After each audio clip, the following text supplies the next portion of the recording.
Bismillahirrahmanirrahim. Alhamdulillahi rabbil alamin. Allahumma salli wa sallim ala Sayyidina Muhammadin miftahi babi rahmatillah adada ma fi ilmillah. Salatan wa salaman daimaini bidawami mulkillah wa ala alihi wa sahbihi. Allahumma salli ala Sayyidina Muhammadin salatan taftahu biha lana futuhal arifin wa tufaqihuna biha fid din wa ala alihi wa sahbihi. Assalamualaikum warahmatullahi wabarakatuh. Alhamdulillah wala haula wala quwwata illa billah. Hasbunallah wa ni'mal wakil. Alhamdulillah, berkat diberi kekuatan oleh Allah, diberi taufik oleh Allah untuk taat, untuk ibadah, maka kita bisa sampai ke majelis ini sehah wal afiyah, bareng-bareng cari ilmu. Pemirsa dimanapun Anda berada, melanjutkan tema yang lalu. Kalau tema yang lalu kekuatan la haula wala quwwata illa billah, maka tema berikutnya adalah kekuatan zikir hasbunallahu wa ni'mal wakil. Sampai di situ saja. Hasbunallahu wa ni'mal wakil. Coba diulangi lagi. Hasbunallahu wa ni'mal wakil. Yang artinya cukuplah Allah sebagai penolong dan cukuplah Allah sebagai pelindung pembela. Ya, jadi cukup yang nolong Allah, yang bela Allah, yang ngurusi Allah. Kalimat zikir ini adalah kalimat yang diucapkan oleh para sahabat radhiyallahu taala anhum ajma'in 1400 tahun yang lalu dan diabadikan oleh Allah Ta'ala di dalam wahyunya. Nah, diabadikan oleh Allah di dalam wahyunya, di dalam Al-Quran. Sehingga kalau kita pakai kalimat ini, maka insya Allah urusan kita apapun itu pasti beres. Ya, insya Allah urusan kita apapun itu pasti beres. Ya, insya Allah pasti beres. Biasanya yang zikir model begini langsung banyak yang nyatet ini. Karena banyak orang punya masalah gak beres-beres. Punya hajat gak kelar-kelar. Punya tujuan gak tercapai, gak kegapai. Tapi sebelum mengamalkan apa yang akan saya ajarkan ini, dan kalau udah saya ajarkan itu sudah pasti saya ijazahkan. Jadi nggak usah nanya lagi Habib ijazahnya mana, diizinkan atau tidak. Kalau Anda melihat tayangan ini, amalkan seperti yang saya ajarkan, berarti sudah mendapat ijazah dari saya, dan saya dapat dari guru-guru saya. Syarat nomor 1 adalah yakin. Mutlak apapun itu amalannya, doa itu syaratnya harus yakin. Yakin qabul. Yakin terkabul. Jadi jangan lagi kirim pesan WhatsApp ke Habib Novel dengan kalimat, Habib, sudah saya amalkan, tapi kok gak kabul-kabul ya? Berarti kamu gagal. Gagalnya apa? Mempertanyakan kabul atau tidak kabul, itu berarti ragu. Orang yang yakin itu tidak melihat apa yang di depan mata. Contoh, pegawai negeri yakin tanggal 1 dapat gaji dari pemerintah. Gajinya yakin masuk ke nomor rekeningnya. Begitu ya kalau nggak salah ya. Karena saya kan bukan pegawai negeri. Yang PNS itu kalau gajian cash atau masuk ke rekening. Ada PNS di sini? Ya coba yang PNS, saya butuh informasi yang benar. Jangan sampai saya salah. Masuk rekening, tanggal berapa masuk rekeningnya? Tanggal 1. Kalau merah, jadi masuk tanggal berapa? berikutnya 2. Oke. Intinya di awal bulan gaji langsung masuk nomor rekening karena punya perjanjian dengan negara dan sudah bekerja untuk negara. Negara tidak akan mengingkari janji. Itulah janji negara. Jadi tanggal 1 rekening akan terisi. Kecuali kalau tanggal merah. Pindah hari berikutnya sesuai jam kerja. Mungkin perbankan ya, sistem keuangan nasional. Baiklah. Orang yang yakin, dan kita harus yakin. Orang yang percaya, dan kita harus percaya kepada pemerintah. Ya, kepada pemerintah. Dan menjadi PNS itu tidak pernah melihat yang di depannya ini. Walaupun di depannya nggak ada gaji, dia tahu nanti kalau sudah tanggalnya ya rekening akan terisi. Betul? Jadi orang yang yakin akan janji bosnya, dalam kasus PNS bosnya adalah pemerintah, yakin akan gaji bosnya, maka tanggal 3, tanggal 4, tanggal 5, tanggal 6 dia bekerja tanpa dapat gaji. Sebetulnya dapat atau nggak dapat? Dapat. Dapatnya per hari atau nggak per hari? Dapatnya bahkan mungkin per jam. Hanya saja oleh pemerintah dicairkan tanggal 1.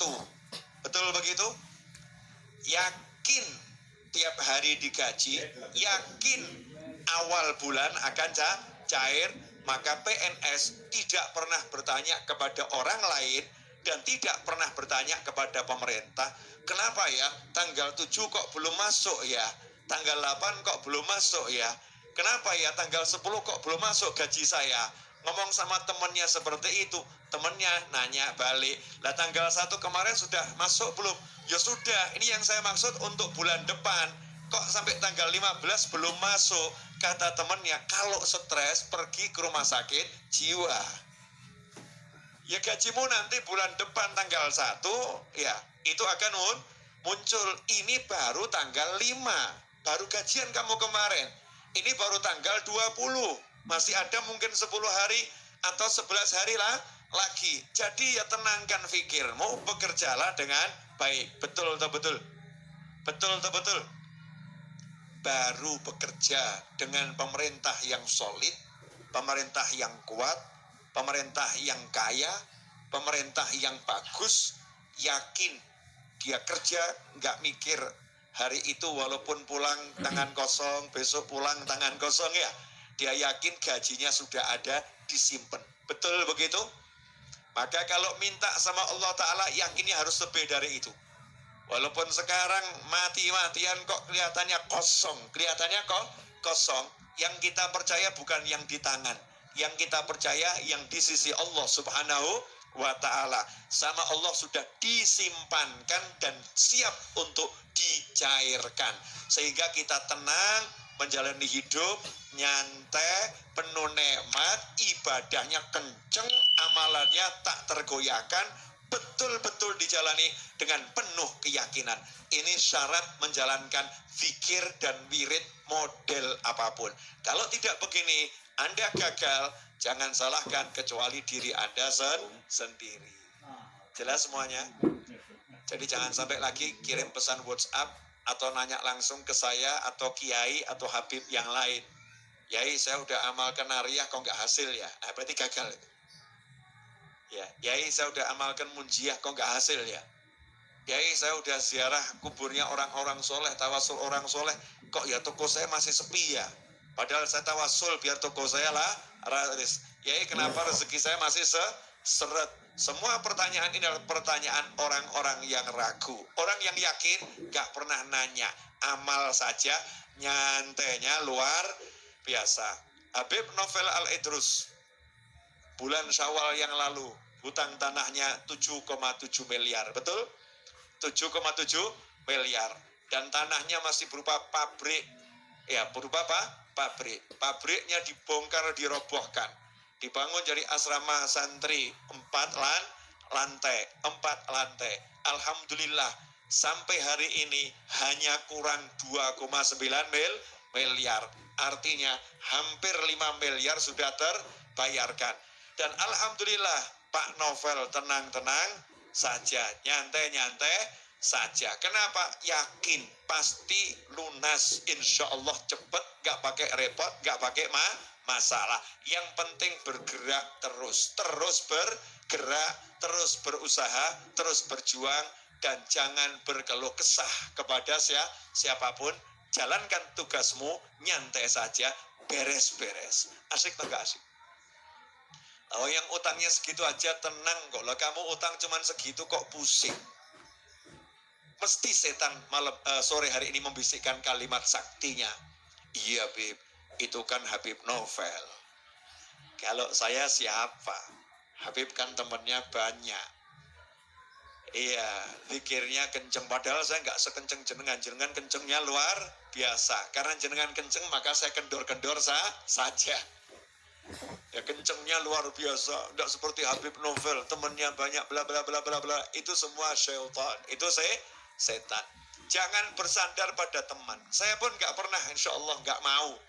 Ya, jangan sampai kebisikan setan bersandar pada teman, bersandar pada simpanan, bersandar pada tabungan, bersandar pada makhluk itu ya. Naudzubillah min dzalik. Kita harus bersandar pada Allah Ta'ala. Maka diawali dengan la haula wala quwata illa billah.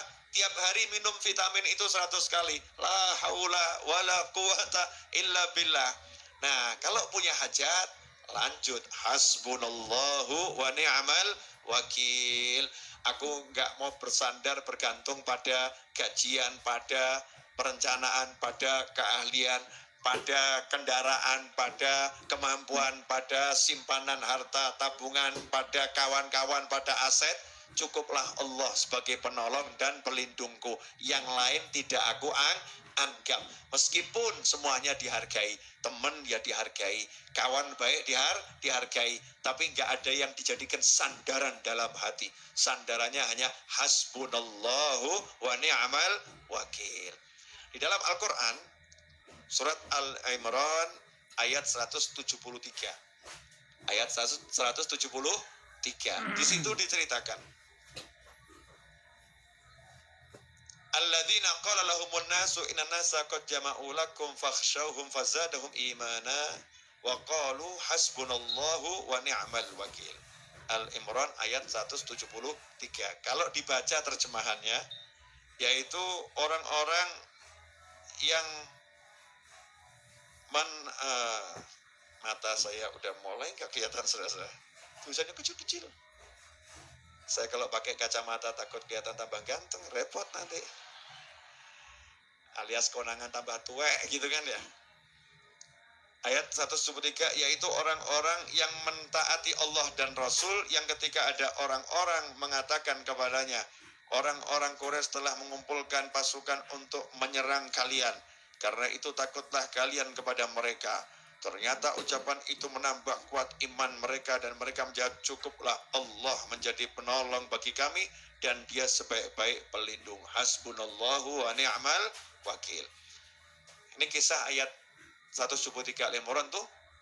Sahabat lagi naik kendaraan, terus dikasih tahu ada orang-orang kafir akan nyerang, kendaraannya lebih hebat, persenjataannya lebih hebat, jumlahnya lebih banyak. Katanya, takutlah kepada mereka. Nah, dalam kondisi seperti itu diperintahkan oleh Nabi Muhammad SAW, naiklah kendaraan ini sambil berzikir kepada Allah Subhanahu wa Ta'ala. Maka dalam tafsir diceritakan, sahabat nunggang kendaraan, yang nunggang kendaraan, jalan kaki, yang jalan kaki, semuanya berzikir hasbunallah wa ni'mal wakil, hasbunallah wa ni'mal wakil, hasbunallah wa ni'mal wakil. Bayangkan ya, pasukan jalan hasbunallah wa ni'mal wakil, hasbunallah wa ni'mal wakil. Terus sampai menancap ke dalam hati, betul, ngakar benar, hasbunallah wa ni'mal wakil. Di situ sahabat tidak bersandar pada jumlahnya dan tidak takut pada jumlah musuh. Tidak bersandar pada tenaganya dan tidak takut pada tenaga musuh. Tidak bersandar pada persenjataannya dan tidak takut pada senjata musuh. Hasbunallah wa ni'mal wakil. Hasbunallah wa ni'mal wakil. Hasilnya apa? Al-Imran ayat 174. Fanqalabu bi ni'matin minallahi wa fadlin lam yamsashum su' wattaba'u ridwanallah wallahu dzu fadlin 'adzim. Kata Allah Ta'ala, maka mereka kembali dengan nikmat dan karunia yang besar dari Allah. Mereka tidak ditimpa suatu bencana dan mereka mengikuti keridhaan Allah. Allah mempunyai karunia yang besar. Ini kalau dibaca terjemahannya kurang enak. Ya. Kalau ayatnya kalamullah, kalau terjemahan kan terjemahan kita ya. Tapi kalau ayatnya ini kalamullah. Jadi setelah sahabat baca hasbunallah wa ni'mal wakil, hasbunallah wa ni'mal wakil, fanqalabu bi ni'matin minallah. Ternyata hasil dari pertempuran itu sahabat menang. Sahabat menang, rampasan perangnya banyak, mereka pulang membawa kenikmatan yang besar dari Allah Ta'ala. Dan dikatakan ini karena apa? Semua itu mereka dapatkan karena fadl. Ya, wallahu dzu fadlin adzim. Dan Allah punya karunia, fadl. Fadl itu beda dengan adil. Ini kalau nggak dijelaskan nggak paham nanti. Allah itu punya sifat fadl dan sifat adil. Fadl itu artinya sisi pemurahnya Allah. Kalau adil itu sisi keadilannya Allah. Orang kerja dari jam 8 sampai jam 4, misal gajinya 100.000, maka kalau dibayar 100.000 itu namanya sisi keadilan. Sesuai haknya ya, memberi sesuai haknya. Kerjanya segitu, ya dapatnya segitu. Sisi hitung-hitungan. Nah, kalau bahasa kita, keadilan itu sisi hitung-hitungan. Jadi kalau segini, segini, segini, segini. Allah punya bagian itu. Bagian yang sesuai dijanjikan Allah. Kalau kamu begini, dapatnya ini. Kalau begini, dapatnya ini. Tapi ada sisi fadl, kemurahannya Allah. Sisi kemurahan bagaimana? Allah nggak hitungan. Terserah Allah.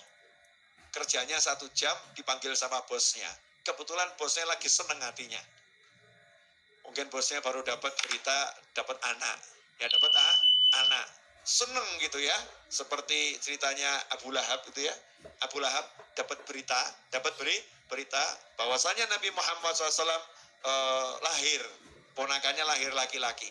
Maka budak yang menceritakan, yang ngasih kabar gembira, ponakanmu telah lahir laki-laki. Budak itu kalau bayar untuk merdeka luar biasa mahalnya, dan dia tidak akan mampu merdekakan dirinya sendiri. Tapi karena juragannya tadi lagi seneng budaknya dimerdekakan berkat Nabi Muhammad Shallallahu Alaihi Wasallam, dah kamu merdeka. Ini namanya sisi kemurahan Allah. Ada orang-orang yang kerja 1 jam dipanggil sama bosnya. Kamu punya motor? Belum. Mobil? Belum. Rumah?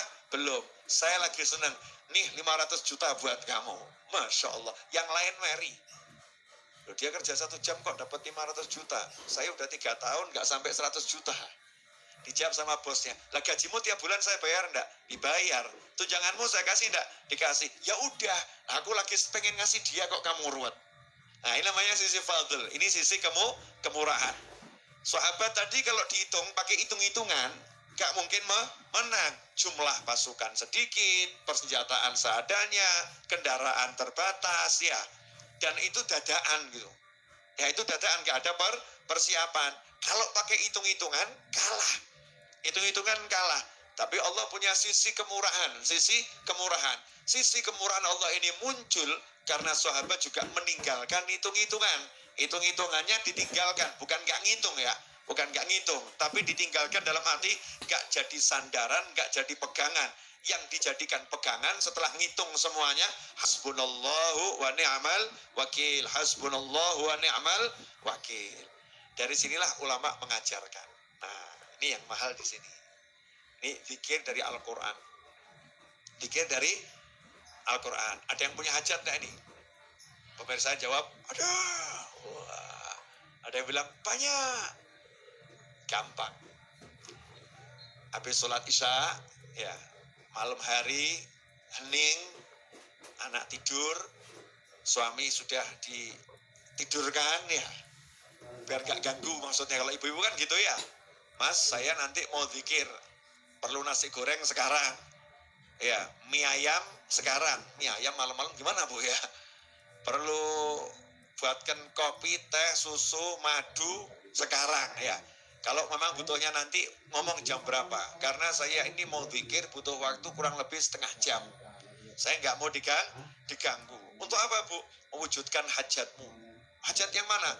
Kamu pengen punya mobil sama rumah toh? Podo. Nah, kamu bagian berangkat ke pasar, saya tak bagian dongo. Ya, saya bagian